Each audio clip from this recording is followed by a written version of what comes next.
All right, all guests on ZASLOW Show 2.0 brought to us by the official beer of the program, Johnny Cuba. You know how that's we're going to enjoy the game tonight. Heat and Celtics. I have a nice cold Johnny Cuba in my hand on the couch in the Zaslow Mansion family room. Pick up a six-pack of Johnny Cuba for yourself, your local Sedanos, Presidente, Winn-Dixie, Fresco y Mas. Always drink responsibly. And, of course, don't forget Johnny Cuba's mantra, stay tranquilo. Joining us now, Boston Celtics, one of the television play-by-play voices, does the road games this year, stepping in eventually permanently for the great Mike Gorman is Drew Carter. I have that correct, right, Drew? Like, eventually you're stepping in full-time for Mike Gorman, right?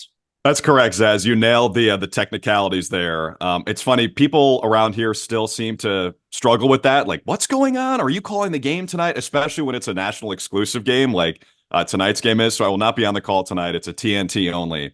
But I just want to know if I can get some Johnny Cuba shipped to me for coming on the show. Oh, yes, absolutely. I sent a message to my man Juan. We'll send over some Johnny Cuba to you up there in Massachusetts. That's you can enjoy it. You can enjoy the game now. Can't get it to you by tonight, but you can enjoy a game coming up in the Carter Casa. Okay, sitting on the couch with a nice cold Johnny Cuba in your hand. How about that?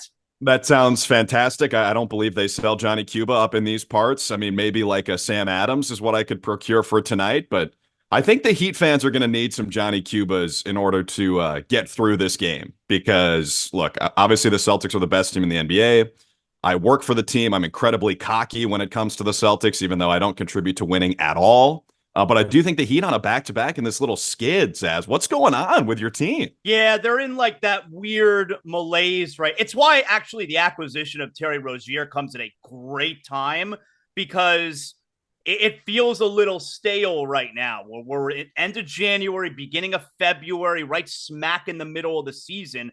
And I don't know if they're bored, but most teams that aren't like great teams, like the Celtics this year, will go through just this weird patch. So I think the acquisition of Rozier comes at a great time where you get a little juice added to the team. And also, don't discount that this skid has happened for the Heat once Jaime Jaquez Jr. left. Now, I'm not saying he's the reason that they're losing these games, but he has added a lot of energy and a lot of juice to this team from the start of the regular season. And now he's been out and they're struggling right now. So I just think we're in a weird part of the season right now.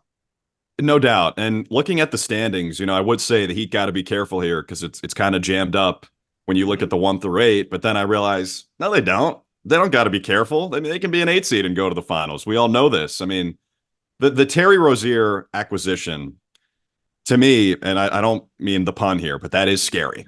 It is scary that they've added Scary Terry. I think it's just what they need. I think you're totally spot on that they need a little offensive spark. I think Tyler Hero even said that the other day. Like it's going to provide some much needed punch, maybe just to get them through the regular season because there are a lot of good teams in the East. I mean, if I'm Miami, I don't want to mess around with the play-in again. I mean, they were pretty close to being bounced in the play-in last year. They were 2.5 minutes away from losing to Chicago, and their season was over. Right, and it's an amazing sliding doors moment. It's one of the reasons I love sports, right? It's because, like, you're 2.5 minutes away, and then if the Bulls win that series, then what happens? Does Mike Budenholzer never get fired? Do we never get this Adrian Griffin, Doc Rivers situation? What happens with the Celtics if that's the case? So interesting that happened last year, but they were really playing with fire by being in the play-in at all. And I'm assuming they don't want to be there again. Now, with that being said, they've proven that it doesn't matter what their seed is. They can run through this conference. Now, this is your first year there with the Celtics. Is the Celtic fan, Celtic fan, I'm sure, is very cocky as well, having a fantastic season. But is there a part of the Celtic fan that's still like, I don't want to see his Miami team? They're kind of like the boogeyman in the playoffs, Yeah, like Bill Simmons calls them the zombie Heat, right? Like you get the Michael Myers Heat. You can never get rid of them. It's funny, Zaz. I mean, I think the reason I'm really confident about the Celtics is because it's my first year with the team. I've realized about Celtics fans, there's a ton of scar tissue with this fan base. Like we'll go into a game against, a bottom feeder and fans will be like, this is the type of game we lose, man. Like we always do this. Almost lost to the Pistons during that streak. Well, here's the thing. A lot of people almost lost to the Pistons. Like they were playing teams tight. And then when they finally won, I was watching that on League Pass. That was the most electric in-arena broadcast I've seen all year when they were about to snap the skid. But Celtics fans, I don't think are as cocky as you might expect, considering not just the pedigree of this franchise, but the pedigree of the city as a whole in the last couple decades. You'd think that they just assume they're going to win the championship. And I think there's an underlying level of knowing that this is the best team in the league. And I mean, you could disagree, your listeners could disagree, but I think it's pretty clear at this point that the Celtics, in terms of roster construction and balance, do have the best team. And in terms of how much they love playing together, like just this is something that you see if you follow the team every day. They took a photo on the team flight about a week ago, and it seemed like everyone on the roster posted it. And it might not seem like a big deal, but to me, that matched with seeing how they interact with each other away from the game. And then seeing how well they do play together, a guy like Drew Holiday sacrificing shots, Kristaps Porzingis, Tatum and Brown taking a few fewer shots than they have in the past. I think they are really connected. So all that to say, to me, they should be the favorites, and they are. But there is a lot of scar tissue just with how they bowed out in the playoffs before, what happened with the Heat. I mean, they got punked by the Heat in the first 3 games last season. And it was an admirable comeback effort. But then game 7 at the Garden, where the Celtics have been dominant this year, same kind of thing. Like they sort of had their lunch money taken. Jimmy Butler kind of stuffed them into a locker. So I think when they see that guy on the other side, I'm not saying the team feels this way. I just think the fans are still pretty nervous about Miami, especially when they go out and they bring in a guy the Celtics drafted and who the Celtics fans still love and can provide exactly what the Heat need, which is more offense. I don't think the Celtics are obviously the best team in the league right now. And not that the Celtics can't beat the Heat in the playoffs this year, but I don't think there are any Heat fans that are actively afraid of the Celtics if we play them again in the playoffs. Yeah, that's a good way to look at it. And I think it's completely the opposite here. The other aspect of that is coaching. And I really like Joe Mazzulla and the job he's done, but he's just not nearly as proven as Eric Spoelstra. And in the series last year, I think the Celtics would even admit that they were probably outcoached. Like the zone Miami threw at Boston really gave them issues. And the way that the Heat manage the regular season, they're like the modern day Spurs. So that's why I hate that though. I hate it so much. I hate it too. I mean, you're not going to go to the game tonight because why? Like you said, you don't want to. What's the deal with traffic if you're going to see 96 points on a back-to-back for a team losing its 5th in a row?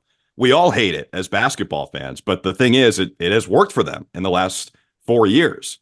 So yeah, man, I think Celtics fans are definitely scared of the Heat, but this is also the best the Celtics have been since 2008. So they have every reason to be confident. So I want to do a little other NBA stuff with you as well, but I am interested, like I said, Drew Carter, he does the road games, not tonight because it's a TNT exclusive, does the road games with my guy, Brian Scalabrine, who I look, Scal did about 1.5 years when I was doing ZASLOW Show on 790 Ticket on regular radio here. Scal did a weekly spot with me for about 1.5 years. So how much did you pay him for that? Well, not out of my pocket. That was Odyssey back then paying. We know Scal loves money. All right. He wasn't doing it for free. And It was my favorite spot of the week. I don't know if I've ever said this before, but I think he's the best analyst in the business right now of anyone who is on national television, local television. I think he's the best there is right now. So I'm sure you're having a lot of fun. What is it like now? Because you're doing these road games for Mike Gorman, who's eventually going to step down full time. That's not an easy spot. Like I would imagine sometimes the fans don't love it. So like, how do you deal with all of that? It's a really good and interesting question, Zaz, and one I think about all the time. Especially in this town where Tom Brady left a couple years ago and his replacements haven't done so hot, right? If you're replacing a legend and the greatest of all time and someone who a lot of people grew up with, it is kind of daunting. And, at the start, I was nervous. I was anxious. I put a lot of pressure on myself. And I think it's a natural human emotion to really want people to like you. It's certainly magnified, I think, for me, and I think for a lot of people in the business. I think it's probably part of the reason some of us get into it, not to play armchair psychologist, but, the need to be liked, like Michael Scott. I don't want to be liked, or I don't have to be liked. I need to be liked. With that being said, the reason I really want to do a good job for the Celtics is because I know how important the team is to people. I know how important specifically the show is to people. Like the Mike and Tommy show for decades, people felt like they knew those guys and they let them into their living room. So I know how big of a deal it is. What's made it a little bit easier is, first of all, the fans have been great to me. Of course, you know how it is, as like on social media, people will say stuff that they would never say to your face. But when people come up to me in person, they've been extremely nice. I was at a Bruins game yesterday, my first Bruins game at the Garden, and a few people came up and asked for a photo, and that was pretty sweet. And I think that might not happen in every market. I could be wrong, but to me, especially with how good the team is this year, the Celtics fans are just really dialed in on every game, which is cool. It's like the opposite of the Heat, which we were just talking about. Like the regular season doesn't really matter to them. To Celtics fans, I think there's a real level of pride in getting the 1 seed and winning every game and not taking a night off. And that starts with their best players and Tatum and Brown, who really don't miss games unless they're actually hurt.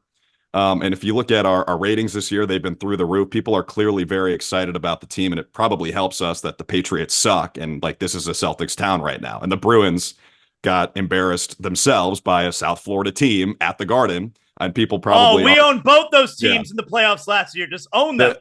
South Florida thinks the Garden is in Miami. That's our home right there. We own that building. Right, I know. So, but with all that to say, like it's been really, really fun. And what helps is that the team is so good. Like nobody's gonna bitch about the announcer when the team is winning by 30 for the most part. So it's been really cool and a great time to join the organization as well. How did that happen when you got the gig? It was like, because you're a young dude. It was like, holy shit, I'm doing the Celtic games. They chose me. How did that go down? Yeah, I mean, it's crazy and still surreal. Like, so the process took, I think, more than 6 months. I think my first interview with the people from NBC Sports Boston who broadcast the games, I think was in March, maybe, because they sort of knew at that point that next year would be Mike's last. Didn't totally know what that would look like, but the succession plan had to be put in place. And so I had an interview, went really well, but I'm still like, there's no chance this happens. Like, no way. They're going to hire someone famous or from here, and I'm neither. So there's no way I get that job. Then they brought me in for a demo, and they emailed me, and my agent was copied on it. And I responded to their request, like, hey, can you come in for an audition? I said, all caps, yes, with like 4 exclamation points. Can't wait. My agent hit me on the side. He's like, hey, glad you're excited, but like, let's act like you've been here before. And so that's what I tried to do. I went in there, and Scal and I did the audition together. It was game 6 against Philly, second round, where James Harden pissed down his leg, per usual. And we did the demo together, and it went really well. And I thought we hit it off from the jump. But I still didn't think it was going to happen at that point.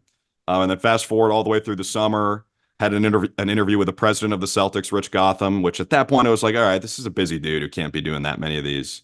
Thought that went well. And after that, they offered me the job. So it's been like a total whirlwind, dude. And traveling with an NBA team is pretty sick. And it's been a lot of fun. I wish we were in Miami. That would be nice. But aside from that, I really cannot complain. What's a moment traveling with the team where maybe you were a little bit bashful at first, but then realized, you know what, like I'm allowed to do this. I'm part of this. Well, I did see Peyton Pritchard out in Dallas the other night. I went out and grabbed a drink with a buddy from college who lives there, and on the way out, I heard Drew Carter, and I turned around. I'm like, who's saying my name right now? And there's Peyton Pritchard with a couple of his friends, and so that was pretty cool. And like, you know, we have a couple Packers fans on the traveling party. Sam Hauser's from Wisconsin. One of our assistants, Alex Merg, is from there as well. And so I'm a Vikings fan because I grew up in Minnesota. So I was talking to them about the Packers before the game, and when they lost against San Francisco, we played the next day. And I got to see Sam in the tunnel, and I asked him about it and talked to him for a few minutes. And I feel like I am starting to become sort of inside, like sort of accepted by the people on the team. Obviously, we sort of exist in this weird limbo state, Zaz, where it's like we are the media.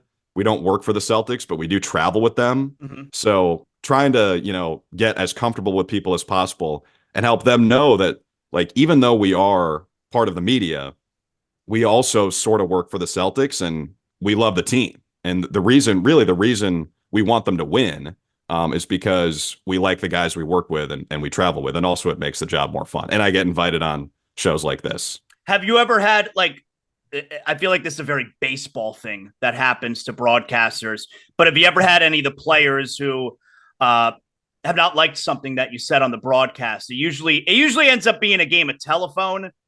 Yeah.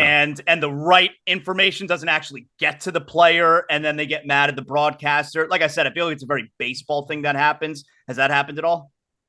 Not yet. And maybe I'm too hesitant to criticize because I'm so new. But the thing is, man, there's not much to criticize yet. That's the great thing. Like if I were calling games for the Blazers, sorry to fire a stray at Portland, but if I were calling games for them, it'd be hard to be as positive as I am now. Yeah. But calling games for the best team in the league sort of helps with that. I did sort of go after Kendrick Perkins a little bit a couple nights ago. I don't know if you saw his comments, but where he said on ESPN that if you put Joe Mazzulla's brain in a bird, it would fly backwards. That was such a weird. Like I don't even know if I understood what he was saying. I don't know if Perk understood. Was he saying that Mazzulla's dumb? Is that what he was trying to say? I think, yeah. I mean, that was my read on it, and not just dumb, but like mentally challenged. Like, what are you trying to imply there? I thought that was weird and frankly out of line. Like, you want to criticize somebody, that's okay. I just said that I thought that Mazzulla got out coached in the Eastern Conference Finals last year, but to say that, sorry, I got some construction going on outside. To say that, like, I just thought that was really out of pocket. So anyway, we said on the post game show a couple nights ago, Mazzulla was really good calling timeouts, I thought, and that's. If you follow Celtics fans, they get really upset. That was a big thing last year. Yeah, he tries to save them. If the other team's on a big run, a lot of the time he doesn't call it, lets the guys figure it out. So he takes a lot of heat for that. And I thought he called great timeouts in the win. I think it was at Houston or at Dallas, whichever one. And I was like, look, I just want to show some love to Joe Mazzulla. He's taken some heat the last couple days. Comments I thought were out of line. And Scal, your boy, who I love and loves to stir the pot, the guy's an instigator by birth. He goes, just say his name then. Call it out. And I'm like, all right, I thought what Kendrick Perkins said was out of line. And Scal's like, why'd you take the bait? I didn't want you to get in a Twitter war. But luckily it seems like Perk was busy watching the Bills-Chiefs game at that point, so he didn't see it at all. But yeah, I'd say that's really the only, it's not even a shot. It's just like a criticism and a disagreement, but that's really the only one so far. So you knew you had the Celtic job while watching the Eastern Conference Finals last year, right? No, I did not know that. Oh, no. Okay. But I was at that point rooting for the team because I like the guys I had interviewed with, and I don't really like the Heat, to be completely honest with you, which I think most people outside of Miami would say the same thing. Also, I grew up a Timberwolves fan. I was in I was in college when Jimmy Butler basically made a mockery of the entire franchise. Not saying he was wrong, but just the way he went about it, I did not really care for. So I've never been a big Heat guy. Except for 06. I rooted for them in 06 with D Wade because that was a cool team. And who didn't like Shaq? I mean, with the whole Shaq and Kobe breakup, unless you were a Laker fan, everyone was on Shaq's side. So people were rooting for the Heat at that point. I do want to ask you about something that took place last night. And, I planned on talking about it on my show today. There's NBA basketball. It's my favorite league. It's my favorite sport. But the league has gone in a direction the last few years that I don't like. And part of it we saw last night with Luka Doncic and Dallas and throwing out the fan who was sitting, I don't know, 6, 7, 8 rows up and who knows what he said. And I just give me some thoughts on that type of stuff where it happens every now and then. I mean, I know Westbrook has been a poster boy for it. It's happened with LeBron James. And like we got players who are throwing fans out of the game. That's what are we doing here, Drew? Yeah, I don't know, man. I think and it makes sense that we discussed this after talking about what Kendrick Perkins said, because I think there's always a line, depending on what arena you're in. Metaphorical arena, not physical arena. Oh, okay. Because Boston, that's one of the tougher buildings when it comes to the fans. Yeah, there's no doubt about that. So I thought Perk crossed the line when he said that and attacked a guy's intelligence. And I think whatever the fan said. Now, if what Tim McMahon tweeted is true, that like the guy basically called Luka out of shape, and that's why Luka got the guy tossed, that's pretty weak. That is pretty weak. With that being said, like, it's hard. I think it's hard for schmoes like us to understand what it's like to be berated like that on a nightly basis. And I think at a certain point you hit the end of your rope, and I don't know, maybe Luka really struggles with his weight or something, and that struck a chord. But I also think that the flip side of that is when you do get it every night, you would hope that the guys are kind of callous to it. I think you've seen it from Kevin Durant for his entire career. Like, why is he always tweeting at people? Why is he so soft? Whatever word you want to use. I don't mind that from KD at all, actually. I kind of like that he admits his human nature, which, going back to what I said earlier, I think we all care. And I think it never feels good to be criticized, right? Unless you're Scal. I mean, I honestly think Scal feeds on that. Like, he really loves when people go after him because it gives him a chance to respond.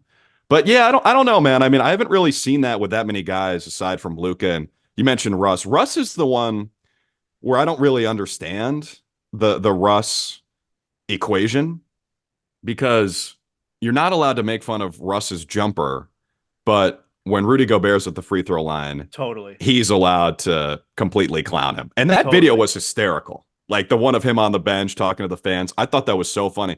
And I think Russ is extremely entertaining. He actually came over. We played the Clippers December 23rd, and he came over to where Scal and I were sitting before we taped our open on the court.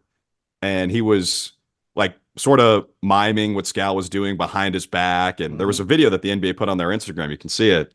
And I just assumed that those dudes were tight. Apparently they're not. I don't know if Russ just hates Brian Scalabrine, or if Scal said something on his radio show that he doesn't like or whatever. And Russ came over and he was pretty cool with us. Like, we talked to him for a little bit. Scal was like, he turned back and he said, "There's a lot of green in this mother effer." Obviously he didn't censor himself, but there's a lot of green in this mother effer. It's like that everywhere we go. And Russ is like, "Everywhere you go, F out of here." And then went back to the layup line and dunked. So I love Russ, but I do think what's okay with him and what's not, and what he's allowed to say and what the fans aren't and other players aren't, to me is a little bit confusing. And maybe Luka's trending in that same direction. The only thing that bothers me about Luka is how he complains to the refs. Yeah. Like, if I were a ref, Zaz, that guy would be in the showers 3 minutes into every game. It's completely egregious. That's the thing that pisses me off about watching the NBA now, because everybody does it. Yep. No, I you know what? I think Scal has talked about this. I think Frank and Scal have talked about this on SiriusXM NBA Radio, where, it used to be the best player on the team, maybe the second best player on the team, can complain to the referee if they want. Not everybody on the team. The guy coming off the bench playing 10 minutes, he doesn't get to complain to the referee. Everyone complains now, and it's not aesthetically pleasing for the fan to watch that. It's not only not aesthetically pleasing, it can actually really hurt your team. Like, if you get teed up, we saw, Chauncey Billups, obviously a coach. Terrible.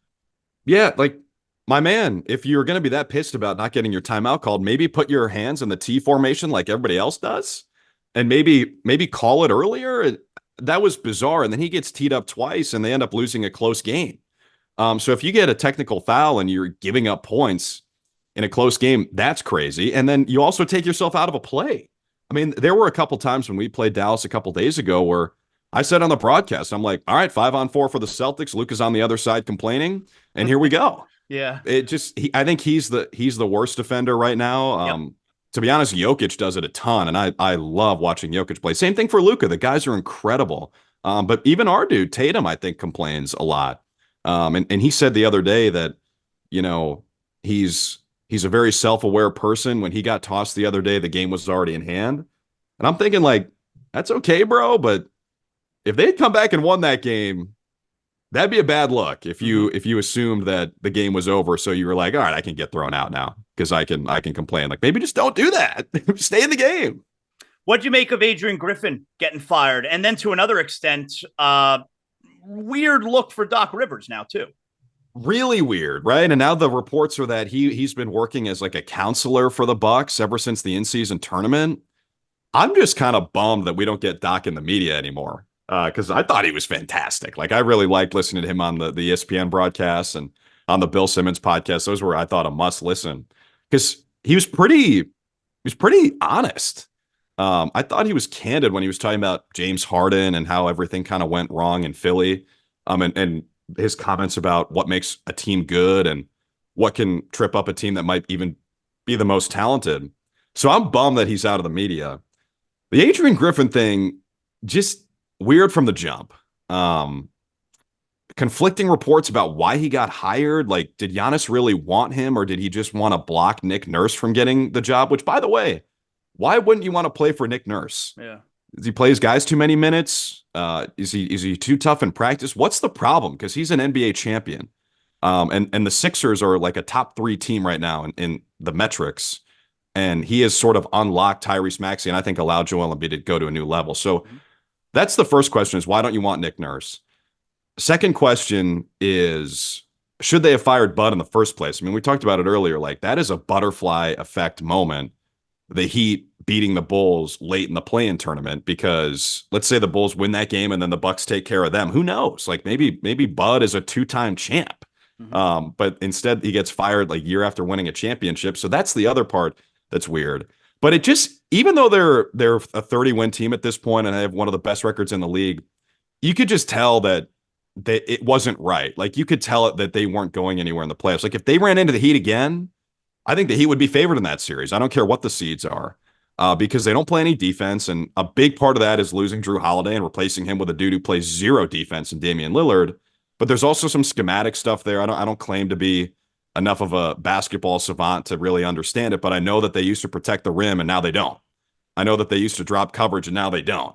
And their perimeter defense has been a huge issue, and maybe it's not just the personnel.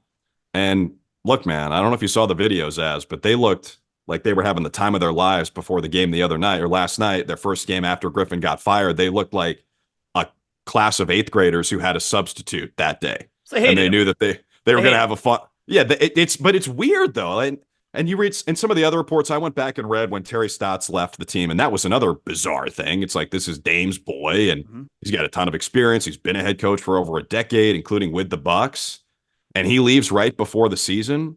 That was weird. And I went back and read a story.